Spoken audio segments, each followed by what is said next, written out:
हमने 365 लोगों को 14 अक्टूबर के दिन उनकी दाढ़ी और मोछे उतरवा के 140 लोगों को बौद्ध धर्म ग्रहण कराया। और हमें एकता के पीड़ में बांधने की जरूरत है।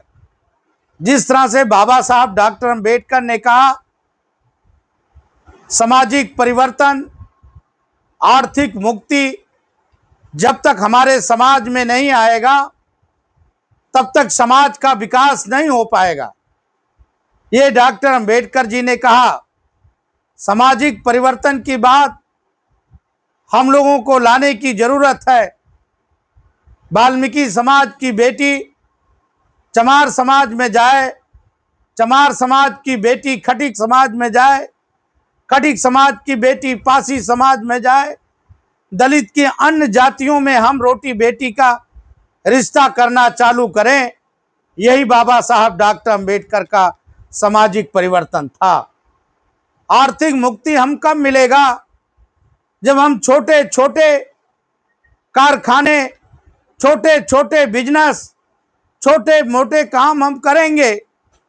उसके लिए हमें शिक्षा की जरूरत है। डॉक्टर अंबेडकर जी ने अपने जीवन में कहा कि शिक्षित बनो, संगठित बनो, फिर संघर्ष के तरफ जाओ। क्योंकि महर्षि वाल्मीकि जी ने हमें कलम दिया था और आज़ादी के 80 साल यानी 79 साल बाद भी आज हमारे हाथ में झाड़ू है। हमें चिंतन करना चाहिए कि 80 साल होने जा रहा है, आज भी हमारे घरों में जो बहन बेटियां हैं, सुबह अपने बच्चे को सुला करके, अपने बुजुर्गों को सोते हुए 4 बजे झाड़ू लेकर के रोडों पे निकल जाती हैं। इसका हमें चिंतन करने की जरूरत है। जब हम शिक्षित हो जाएंगे, हमारी शिक्षा बढ़ेगी, तब हम जाकर के आगे बढ़ेंगे। मैं एक घटना आपको बता देना चाहता हूं। 2016 और 17 की श्रीनगर में मेरा एक दौरा था और श्रीनगर में जब मैं गया तो बहुत सारे लोग मुझसे मिलने आए। दूसरे दिन मैं डाक बंगले के बाहर जब देखा, बहुत सारे दाढ़ी वाले मुस्लिम के भेष में बैठे हुए थे। मेरी सिक्योरिटी ने कहा कि ये आपके लिए बैठे हैं, आपसे मिलना चाहते हैं। मैंने कहा मेरा इनसे क्या है। मैंने सोचा, एक आदमी ने कहा सर ये आपके लोग ही हैं। मैंने सब लोगों को पानी पिलवाया और मैंने बोला पूछिए, बताइए क्या काम है। उन लोगों ने कहा साहब, आज से कुछ साल पहले हम लोग पंजाब और हरियाणा से जम्मू कश्मीर के लिए हमारे दादा परदादा आए थे काम करने के, रोजी रोजगार के मुठ में। यहाँ के मुसलमानों ने कहा कि अगर आपको काम चाहिए तो आपको मुसलमान बनना पड़ेगा। हमने रोजी रोटी के चक्कर में मुसलमान बन गए और हमारी मस्जिदें भी बनी। लेकिन सर, मुझे दुख के साथ कहना पड़ता है कि हमारे दादा की उम्र 70 साल हो गई, हमारे दादा परदादा की उम्र बढ़ती जा रही है, आज भी हमारे साथ ये रोटी बेटी का व्यवहार नहीं करते हैं। आज भी हमें मस्जिदों में नहीं जाने देते हैं, आज भी हमें वो चूड़ा चमार ही कहते हैं। मुझे बड़ी सोच हुआ। मैं दिल्ली में आया, आयोग के चेयरमैन झाला जी से मिला और झाला जी से मैंने बात किया। उस समय social justice minister Thawarchand Gehlot ji थे। मैंने गहलोत जी से बात किया कि जम्मू कश्मीर की हालात इस तरह है। उन्होंने कहा धारा 370 लगी है, हम लोग कुछ नहीं कर सकते वहां। लेकिन साथियों, मैं एक बात आपको कहूंगा जरूर, कोई ना कोई मसीहा हमारा आता है। मैं धन्यवाद देता हूं देश के प्रधानमंत्री और गृह मंत्री जी को, जिन्होंने धारा 370 खत्म किया और हमें मौका आया। वो जब मौका आया, मैं श्रीनगर के लोगों से बातचीत किया, श्रीनगर के लोगों से बुलाया और मैंने कहा वो मौका आ गया है कि अब आपकी दाढ़ी और आपकी टोपी और आपकी मोछ उखाड़ने की और इसको सफा चट करने की। क्योंकि अब आप लोगों को अपने पुराने धर्मों में, सनातन धर्मों में जाने का अवसर आया है। एक फकीर ने दिया है। देश का प्रधानमंत्री जी, अब आपका बेटा भी आईएएस बन सकता है, आपका बेटा भी आईपीएस बन सकता है, आपकी शिक्षा की जो चीजें हैं वो खुल सकती है।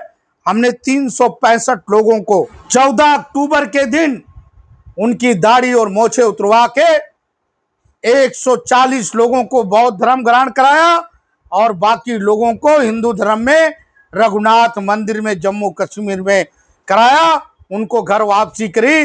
3 महीने के बाद हमें श्रीनगर से फोन आ रहा है कि मेरा बेटा एसडीएम में चुना गया है। हमें गर्व हुआ और आज भी हमें अपने समाज पे गर्व है।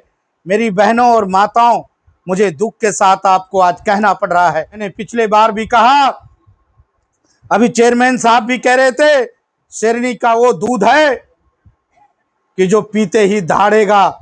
जब हमारा बच्चा स्कूल जाएगा तो डॉक्टर अम्बेडकर की एक बात मुझे याद आती है 1 मिनट की, कि बाबा साहब डॉक्टर अम्बेडकर ने 1950 में जब भारत का संविधान प्रथम राष्ट्रपति और पंडित जवाहरलाल नेहरू को देने लगे तो डॉक्टर अम्बेडकर मुस्कुरा रहे थे, और जब मुस्कुरा रहे थे तो पटेल ने पूछा, सरदार पटेल ने बाबा साहब से पूछा, डॉक्टर अम्बेडकर आज आप मुस्कुरा बहुत रहे हैं। तो बाबा साहब डॉक्टर अम्बेडकर ने कहा कि सरदार पटेल जी, आज मैंने अपने लोगों को संविधान में कुछ दर्जा दिया है, हमारे लोग शायद आगे चल करके बहुत कुछ कर सकते हैं। 20 साल के बाद हमारे लोग पढ़ लिख करके IAS, IPS, IRS, deputy collector, engineer बन जाएंगे, अधिकार आपसे छीन लेंगे। ये मैं कहता हूं, आज वही दिन हुआ कि 1950 से बाद 80 में दशक में हमारा मुख्यमंत्री भी बना, हमारा राष्ट्रपति भी बना और हमारे बहुत सारे लोग आईपीएस बने। उन्हीं की देन है कि आज ये चेयरमैन बने हैं। इसलिए दोस्तों, शिक्षा वो शेरनी का दूध है, जिसको पियोगे तो दहाड़ोगे। चिंता करने की बात नहीं है। मैं अपनी बात एक बात से खत्म कर दूंगा। बाबा साहब डॉक्टर अम्बेडकर कोलंबिया पढ़ रहे थे, कोलंबिया यूनिवर्सिटी में।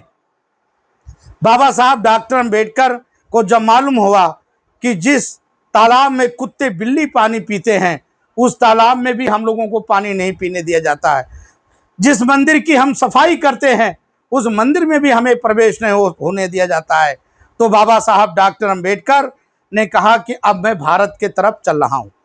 तो कुछ बहुत सारे छात्र डॉक्टर अम्बेडकर से मिले और डॉक्टर अम्बेडकर से मिलने के बाद कहा कि यार सुना हूं अम्बेडकर तुम भारत जा रहे हो। तो बाबा साहब डॉक्टर अम्बेडकर ने कहा कि हाँ, मैं भारत के जा रहा हूं। कहा वहां छुआछूत इतना ज्यादा है, चरम सीमा पे है, आप जाकर के वहां क्या कहेंगे। तो बाबा साहब डॉक्टर अम्बेडकर ने एक पंक्ति लिखा था, आज वो पंक्ति उसी यूनिवर्सिटी में लिखा हुआ बड़े सुनहरे अक्षरों में। बाबा साहब ने कहा, सारी दुनिया की तालीम मेरे पास है, सारी दुनिया की तालीम मेरे पास है, फिर भी कंधे पे मेरा खुद लाश है। सारी दुनिया की तालीम मेरे पास है, फिर भी कंधे पे मेरा खुद लाश है। जंग छेड़ा है